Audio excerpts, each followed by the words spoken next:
Good morning friends, ગયા વિડિયોની અંદર આપણે પેશી વિશે ચર્ચા કરી છે કે પેશી એટલે શું. તો વિદ્યાર્થી મિત્રો, સરળ ભાષામાં આપણે કહીએ છીએ તો કોષોના સમૂહને શેના તરીકે ઓળખવામાં આવે છે? તો પેશી તરીકે ઓળખવામાં આવે છે.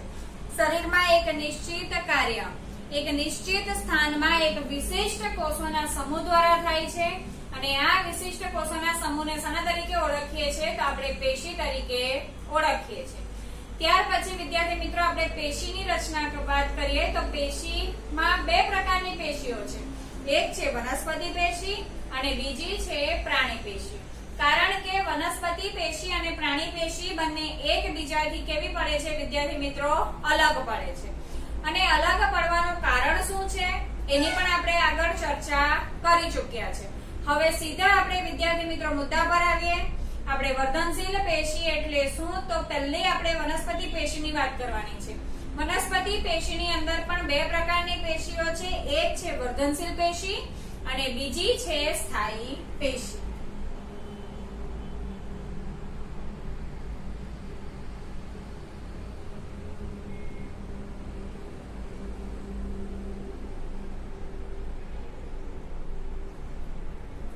આપણે ચર્ચા કરવાની છે વિદ્યાર્થી મિત્રો વનસ્પતિ પેશી.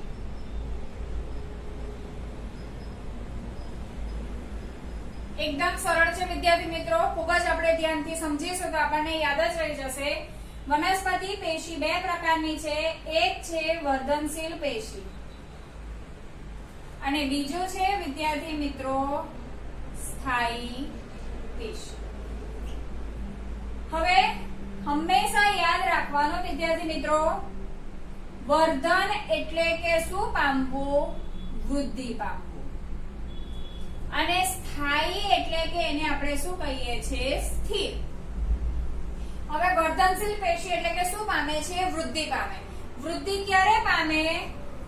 તો એના કોષો શું પામશે? વિભાજન પામે. કારણ કે વિદ્યાર્થી મિત્રો, ધારો કે એક કોષ હોય, આની અંદરથી એકમાંથી બે થયા, બે માંથી ચાર થયા, તો આ રીતે કોષોની સંખ્યામાં શું થવાનો? વધારો. તો આ એની શું થતી જવાની? વૃદ્ધિ થતી જશે. ખ્યાલ આવે છે? એટલે કે વર્ધન એટલે કે વૃદ્ધિ પામવું. વૃદ્ધિ ક્યારે પામે? તો કોષો શું પામે? વિભાજન પામે. અને કોષો વિભાજન પામશે તો જ એની શું થવાની છે વિદ્યાર્થી મિત્રો? વૃદ્ધિ થશે. તો વર્ધનશીલ પેશીની જો આપણે વ્યાખ્યા લખીએ તો વર્ધનશીલ પેશી એટલે કે સક્રિય રીતે વિભાજન પામતા કોષોના સમૂહને શું કહેવામાં આવે છે? વર્ધનશીલ પેશી કહે છે. સક્રિય રીતે વિભાજન પામતા કોષોના સમૂહને શું કહેવામાં આવે છે? વર્ધનશીલ પેશી. વિદ્યાર્થી મિત્રો, વનસ્પતિની વૃદ્ધિ જે છે તે અમુક સીમિત ભાગ પૂરતી શું છે? મર્યાદિત છે. અને એ ભાગમાં જ કઈ પેશી આવેલી છે? વર્ધનશીલ પેશી, કે જેને કારણે વનસ્પતિની શું થાય છે? વૃદ્ધિ થાય છે. વનસ્પતિની લંબાઈ પણ વધે છે અને વનસ્પતિનો શું વધે છે? ઘેરાવો પણ વધે છે. અને એના કોષો વિભાજન પામવા માટે ખૂબ જ કેવા છે? સક્રિય છે.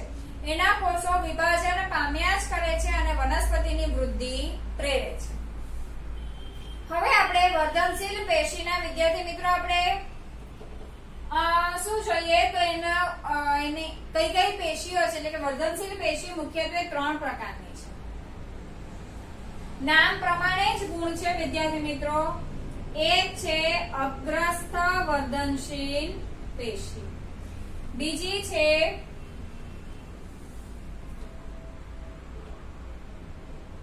પાર્શ્વીય વર્ધનશીલ પેશી અને ત્રીજી છે આંતરવિષ્ટ વર્ધનશીલ પેશી. અગ્રસ્થ વર્ધનશીલ પેશી, પાર્શ્વીય વર્ધનશીલ પેશી અને આંતરવિષ્ટ વર્ધનશીલ પેશી. અગ્રસ્થ એટલે કે વિદ્યાર્થી મિત્રો આગળના ભાગે, પાર્શ્વીય એટલે કે બાજુના ભાગે અને આંતરવિષ્ટ એટલે કે ક્યાં? તો વચ્ચે. હવે આગળના ભાગે એટલે ક્યાં આવેલી છે?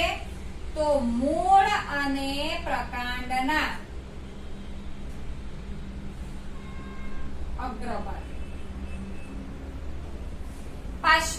બાજુએ એટલે ક્યાં આવેલી હશે વિદ્યાર્થી મિત્રો? તો પ્રકાંડ અને મૂળની. આ શું કરે છે? તો મૂળ અને પ્રકાંડના અગ્રભાગે. આ ક્યાં આવેલું છે? તો મૂળ અને પ્રકાંડના પાર્શ્વ ભાગે આવેલું છે, એટલે કે બાજુના ભાગે.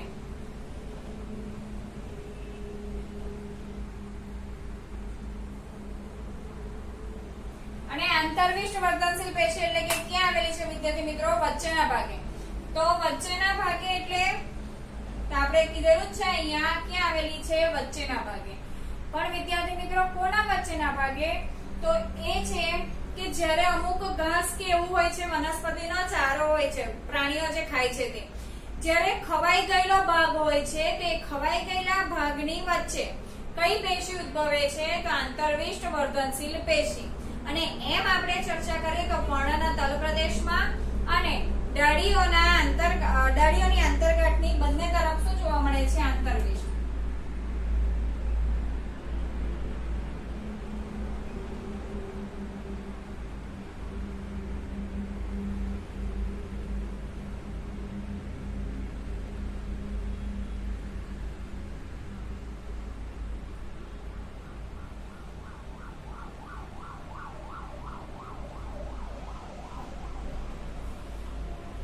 હવે વિદ્યાર્થી મિત્રો ધારો કે આપણે લઈએ તો આ છે વનસ્પતિનું મૂળ ને અહીંયાથી પ્રકાંડની શરૂઆત થશે.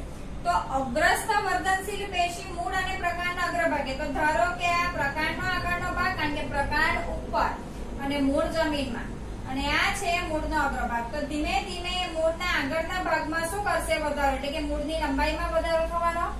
અને આ છે પ્રકાંડનો અગ્રભાગ, એટલે કે પ્રકાંડની લંબાઈમાં પણ એ શું કરશે? વધારો કરશે. ખ્યાલ આવે છે વિદ્યાર્થી મિત્રો? તો અગ્રસ્થ વર્ધનશીલ પેશી શાના માટે જવાબદાર છે? તો મૂળ અને પ્રકાંડની લંબાઈમાં શું કરે છે? વૃદ્ધિ કરે છે, અથવા તો મૂળ અને પ્રકાંડની લંબાઈમાં વધારો કરે છે. પાર્શ્વીય વર્ધનશીલ પેશી. વિદ્યાર્થી મિત્રો આપણી લંબાઈ વધે છે, પણ આપણો શું વધે છે? આપણે જાડા થઈએ તો આપણો શું વધે? ઘેરાવો વધે. તો શરૂઆતમાં વનસ્પતિનું પ્રકાંડ પણ આ રીતે હોય છે. ધીમે ધીમે એનું થડ કેવું થઈ જાય છે વિદ્યાર્થી મિત્રો? જાણો તો આ એનો શું વધ્યો? ઘેરાવો વધ્યો. તો એ ઘેરાવા માટે કોણ જવાબદાર છે? તો પાર્શ્વીય વર્ધનશીલ પેશી. કે પાર્શ્વીય વર્ધનશીલ પેશી જે છે તે મૂળ અને પ્રકાંડના કયા ભાગે છે? પાર્શ્વ ભાગે છે. વિદ્યાર્થી મિત્રો તમને આ રીતે આકૃતિ પણ બતાવેલી છે ને આ છે બાજુના ભાગે. હવે આ ભાગ આ બાજુ કોષની અંદર શું કરશે? વધારો કરશે, એટલે આ ભાગ પોળો થવાનો. એ જ રીતે આ બાજુ પણ કોષોની સંખ્યામાં વધારો કરશે, એટલે આ ભાગ પણ પોળો થવાનો. તો આ જે પેશી છે એ તમને કઈ કીધેલી છે? તો પાર્શ્વીય વર્ધનશીલ પેશી. ખ્યાલ આવે છે વિદ્યાર્થી મિત્રો? પાર્શ્વીય વર્ધનશીલ પેશી મૂળ અને પ્રકાંડના પાર્શ્વ ભાગે, કે જેને કારણે મૂળ અને પ્રકાંડના પરિધીય વિસ્તાર અથવા તો ઘેરાવામાં શું થાય છે? વધારો. બીજી ભાષામાં આપણે વાત કરીએ તો વનસ્પતિની શું વધે છે? જાડાઈ વધે છે. અહીંયા તમને બતાવેલી છે અગ્રસ્થ વર્ધનશીલ પેશી, અને આટલે તમને બતાવેલી છે આંતરવિષ્ટ વર્ધનશીલ પેશી. તો અગ્રસ્થ વર્ધનશીલ પેશી મૂળ અને પ્રકાંડની લંબાઈમાં વધારો કરશે. પાર્શ્વીય વર્ધનશીલ પેશી મૂળ અને પ્રકાંડની જાડાઈમાં વધારો કરશે. અને આંતરવિષ્ટ વર્ધનશીલ પેશી જે છે એ પણ પ્રકાંડની લંબાઈમાં શું કરે છે વિદ્યાર્થી મિત્રો? વધારો કરવા માટે જરૂરી છે. તો આ આપણે જોયું છે વિદ્યાર્થી મિત્રો વર્ધનશીલ પેશી કોને કહેવામાં આવે છે? તો સક્રિય રીતે વિભાજન પામતા કોષોના સમૂહને વર્ધનશીલ પેશી કહે છે. વર્ધનશીલ પેશી મુખ્યત્વે 3 છે: અગ્રસ્થ, પાર્શ્વીય અને આંતરવિષ્ટ. અગ્રસ્થ એટલે કે આગળના ભાગે, પાર્શ્વીય એટલે કે બાજુના ભાગે, અને આંતરવિષ્ટ એટલે કે વચ્ચે. અગ્રસ્થ તો કોમાં? તો મૂળ અને પ્રકાંડના અગ્રભાગે. પાર્શ્વીય એટલે મૂળ અને પ્રકાંડના બાજુના ભાગે. આંતરવિષ્ટ એટલે કે પર્ણના તલ પ્રદેશ અને ડાળીઓના અંતર્ગાંઠની બંને તરફ. હવે મૂળ અને પ્રકાંડના અગ્રભાગે આવેલી હોય તે મૂળ અને પ્રકાંડની લંબાઈમાં શું કરે છે? વૃદ્ધિ કરે છે અથવા તો વધારો કરે છે. પાર્શ્વીય બાજુએ હોય તે મૂળ અને પ્રકાંડની શેમાં વધારો કરશે વિદ્યાર્થી મિત્રો? જાડાઈમાં વધારો કરશે. અને આંતરવિષ્ટ વર્ધનશીલ પેશી શું કરે છે? તો પ્રકાંડની લંબાઈમાં શું કરે છે? વૃદ્ધિ માટે જવાબદાર છે. બીજો આપણે વાત કરીએ તો વર્ધનશીલ પેશીના લક્ષણો શું છે વિદ્યાર્થી મિત્રો? પહેલા આપણે વર્ધનશીલ પેશીની ચર્ચા કરી લઈએ અને ત્યાર પછી આપણે કઈ પેશી તરફ જવાનો છે તો સ્થાયી પેશી તરફ. વર્ધનશીલ પેશીના લક્ષણો. તો વર્ધનશીલ પેશીના કોષો કેવા છે વિદ્યાર્થી મિત્રો? સક્રિય છે. કેવા છે? ખૂબ જ સક્રિય છે.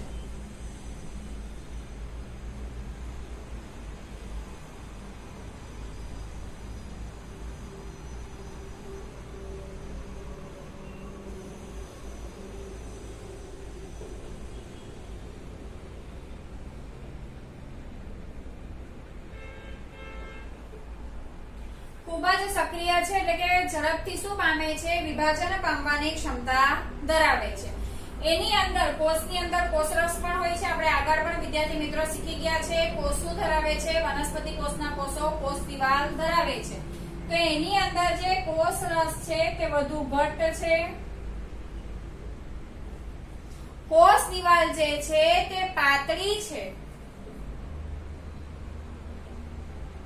હવે વનસ્પતિ કોષની કોષ દિવાલ શેની બનેલી છે? તો સેલ્યુલોઝની. તો કેવા સેલ્યુલોઝની બનેલી છે? તો પાતળી છે. અને શેની બનેલી? તો સેલ્યુલોઝની બનેલી છે. અને શું ધરાવે છે? તો કોષ કેન્દ્ર ધરાવે છે.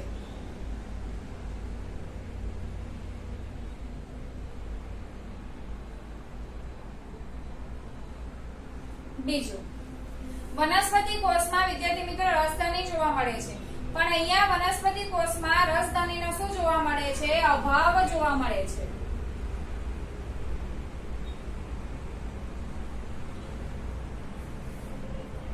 હવે વિદ્યાર્થી મિત્રો આપણે જોઈએ તો રસધાનીનો શું જોવા મળે છે? અભાવ.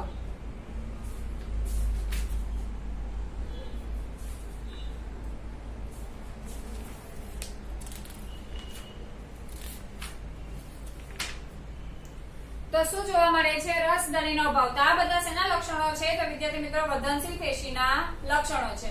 હવે તમને એક પ્રયોગ આપેલો છે કે આપણે જોઈએ કે તમને ડુંગળી આપેલા છે. ડુંગળીના કંદોમાં આપણને શું જોવા મળે છે? તો નીચે પેલા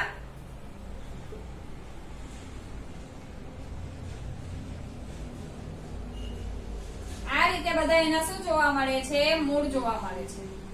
હવે વિદ્યાર્થી મિત્રો આ મૂળ છે બંને એક સરખા લીધેલા છે. બીજો પણ એક કાંદો લીધેલો છે.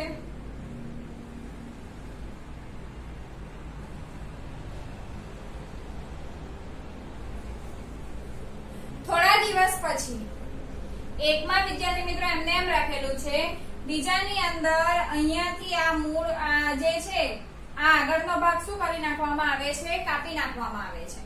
તો ત્યાર પછી આ મૂળની વૃદ્ધિ થતી રહેશે, પરંતુ આ મૂળની વૃદ્ધિ શું થાય છે? અટકી જાય છે. કેમ વિદ્યાર્થી મિત્રો મૂળની વૃદ્ધિ અટકી જશે? કારણ કે આપણે આ જે મૂળ છે તેના આગળના ભાગને શું કરી નાખ્યા છે? કાપી નાખ્યા છે. એ મૂળનો આગળનો ભાગ કાપી નાખ્યો એટલે આપણે કઈ પેશીનો નાશ કર્યો છે? તો મૂળની અંદર આવેલી અગ્રસ્ત વર્ધનશીલ પેશી. અને અગ્રસ્ત વર્ધનશીલ પેશીનો નાશ થવાને કારણે હવે મૂળની આગળ વૃદ્ધિ થશે નહીં. કારણ કે અગ્રસ્ત વર્ધનશીલ પેશી જે છે તે મૂળની અગ્રવૃદ્ધિ માટે શું છે વિદ્યાર્થી મિત્રો? જવાબદાર છે. મૂળની લંબાઈ માટે એ જવાબદાર છે. પણ આપણે તો અગ્રસ્ત વર્ધનશીલ પેશી કારણ કે મૂળનો આગળનો ભાગ કાપી નાખ્યો. અગ્રસ્ત વર્ધનશીલ પેશી ક્યાં આવેલી છે? તો મૂળના આગળના ભાગે આવેલી છે. પરિણામે એ ભાગનો નાશ થતા અગ્રસ્ત વર્ધનશીલ પેશીનો પણ નાશ થયો કે જે મૂળની વૃદ્ધિ માટે કે મૂળની લંબાઈ માટે શું છે? જવાબદાર. એટલે હવેથી બીજી ડુંગળીની અંદર મૂળની વૃદ્ધિ થશે નહીં અને આની અંદર મૂળની શું થશે? વૃદ્ધિ થશે. તો પહેલા મેં તમને એટલા માટે પ્રયોગ નથી કીધો કારણ કે વિદ્યાર્થી મિત્રો આપણને ખબર નથી. હવે આપણને ખબર છે કે અગ્રસ્ત વર્ધનશીલ પેશી શાના માટે જવાબદાર છે કે જેને કારણે મૂળની વૃદ્ધિ થતી નથી. તમને ખ્યાલ આવે છે વિદ્યાર્થી મિત્રો? હવે આપણે જોઈએ સ્થાયી પેશી.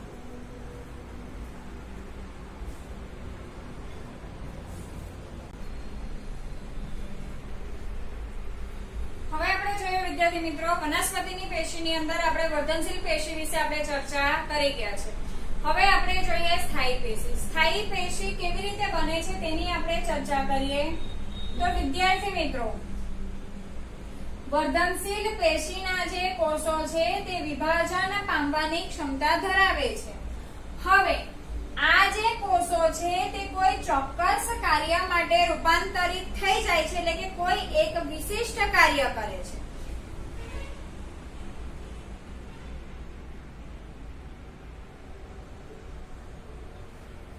વર્ધનશીલ પેશીના કોષો જ વિભાજન પામે છે. ધારો કે આ કોષ છે વર્ધનશીલ પેશીનો. હવે વર્ધનશીલ પેશીનો કોષ વિભાજન પામે છે. હવે આ કોષ જે છે તે કોઈક એક વિશિષ્ટ કાર્ય માટે રોકાઈ જાય છે, એટલે કે કોઈ એક વિશિષ્ટ કાર્ય કરે છે ને વિશિષ્ટ કાર્ય કરે છે. તો હવે પછી આ કોષ પોતાની વિભાજન પામવાની ક્ષમતા શું કરે છે? ગુમાવી બેસે છે. એમ તો વિદ્યાર્થી મિત્રો વર્ધનશીલ પેશીના જે કોષો છે એ શું કરે છે? વિભાજન પામ્યા જ કરે છે. 1 માંથી 2, 2 માંથી 4, 4 માંથી 8, 8 માંથી 16 એમ કરે. પરંતુ જે કોષ વિશિષ્ટ કાર્ય માટે રોકાઈ જાય છે તે ત્યાર પછી વિભાજન પામવાની ક્ષમતા શું કરે છે? ગુમાવી બેસે છે. અને પરિણામે એક કેવો કોષ બની જાય છે? સ્થાયી કોષ, એટલે કે સ્થિર કોષ થઈ જવાનો. અને સ્થાયી કોષોના સમૂહથી જે પેશી બને છે એને કઈ પેશી કહેવામાં આવે છે વિદ્યાર્થી મિત્રો? સ્થાયી પેશી. તો આ રીતે વિદ્યાર્થી મિત્રો સ્થાયી પેશીની શું થાય છે? રચના થાય છે. તો વર્ધનશીલ પેશી દ્વારા વિભાજન પામેલા કોષો વિશિષ્ટ કાર્ય કરે છે અને વિભાજન પામવાની ક્ષમતા ગુમાવે છે. આમ વિશિષ્ટ કાર્ય કરવા માટે એ સ્થાયી સ્વરૂપે આકાર પ્રાપ્ત કરે છે અને આ આકાર પ્રાપ્ત કરવાની ક્રિયાને શું કહેવામાં આવે છે? વિભેદીકરણ. શું કહેવામાં આવે છે વિદ્યાર્થી મિત્રો? વિભેદીકરણ. તો આપણે જોઈએ કે વર્ધનશીલ પેશીના કોષો વિભાજન પામે છે અને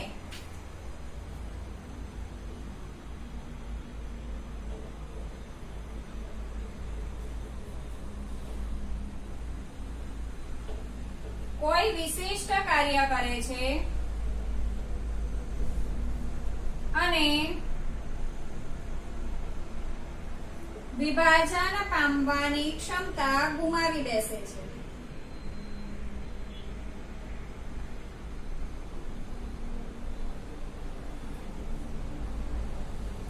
આમ વિશિષ્ટ કાર્ય કરવા માટે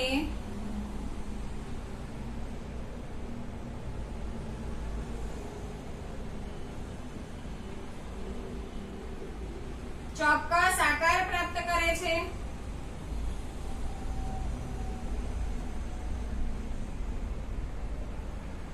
જેને શું કહેવાય છે? વિભેદીકરણ.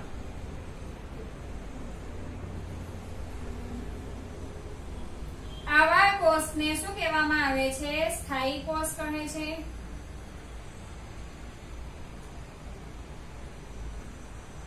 અને આ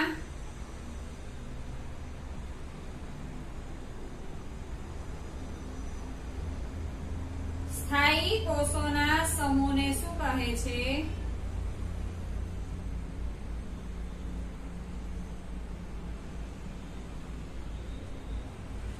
સ્થાયી પેશી કહે છે. તો આ રીતે વિદ્યાર્થી મિત્રો કોની રચના થાય છે? તો સ્થાયી પેશીની રચના થાય છે. હવે આપણે જોઈએ કે સ્થાયી પેશીમાં શું છે. તો તમને ખ્યાલ આવી ગયો હશે વિદ્યાર્થી મિત્રો કે કેવી રીતે સ્થાયી પેશીની શું થાય છે? રચના થાય છે. તો હવે આપણે ચર્ચા કરીએ સ્થાયી પેશીની.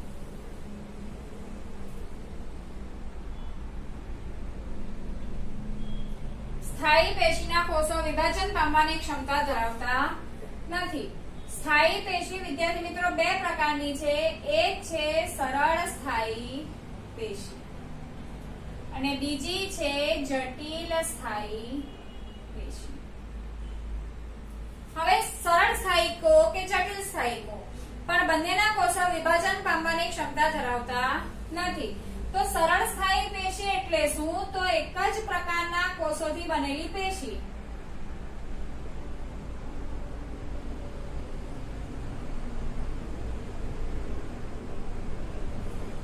ને જટિલ સ્થાયી પેશી એટલે કે એક કરતા વધારે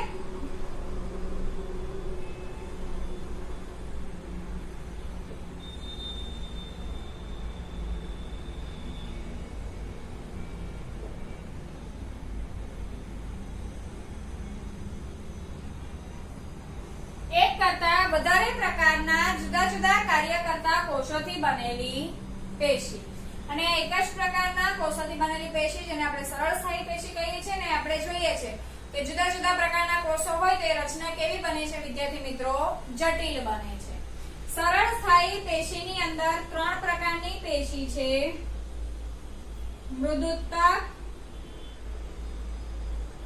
સ્થૂલ કોણક અને દ્રઢોત્તક પેશી મૃદુત્તક પેશી સ્થૂલ કોણક પેશી અને દ્રઢોત્તક પેશી અને જટિલ સ્થાયી પેશીની અંદર 2 છે